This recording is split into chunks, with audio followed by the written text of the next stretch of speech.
Bonjour à tous et bienvenue dans MD10. Ça veut dire quoi ça, MD10 En 10 minutes. Aujourd'hui dans MD10, je vais vous parler de la vraie fausse histoire de Kazuhiko Nagata-san, aka Smokey Nagata, aka le tuner le plus badass du Japon. Alors l'histoire de Smokey Nagata commence le 24 février 1963 dans le nord du Japon, à Hokkaido. Alors cette date de naissance aura une incidence très particulière pour la suite des événements dans sa vie. Tout simplement parce que quelques mois plus tard, le 1er octobre 1964, un des monuments du patrimoine japonais voit le jour. J'ai nommé le Shinkansen.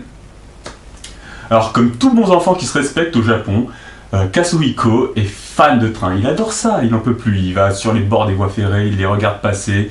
Il adore ça, il est littéralement fasciné par tout ce qui roule sur des rails. Le 7 décembre 1979, alors que Kazuhiko a tout juste 17 ans, il va se passer un événement majeur dans sa vie.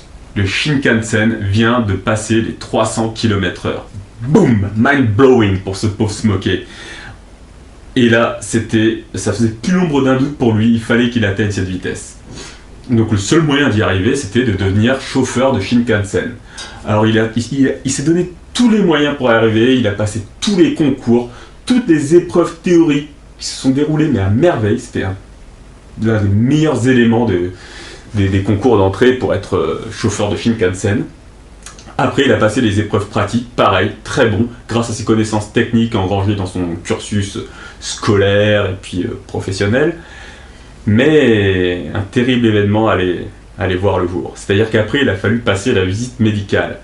Et le seul petit souci avec Kazuhiko, c'était sa vision. En effet, il était loin d'avoir une vision de félin. Et quand on veut devenir chauffeur de Shinkansen, eh ben ça ne pardonne pas.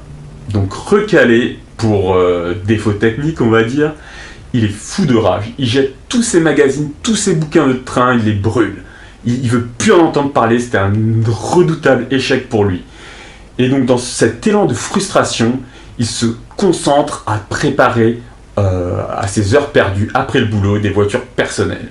Et il s'était fait pour mission de pouvoir atteindre les 300 km/h. Et le reste n'est que histoire. 僕の車で0300と0線で速さを証明します。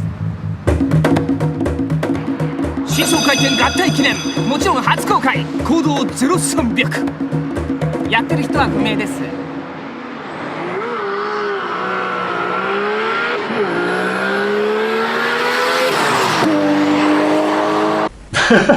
Merci à tous d'avoir suivi cet épisode de MD10. À la prochaine. Ciao. Ça veut dire quoi ça, MD10 En 10 minutes.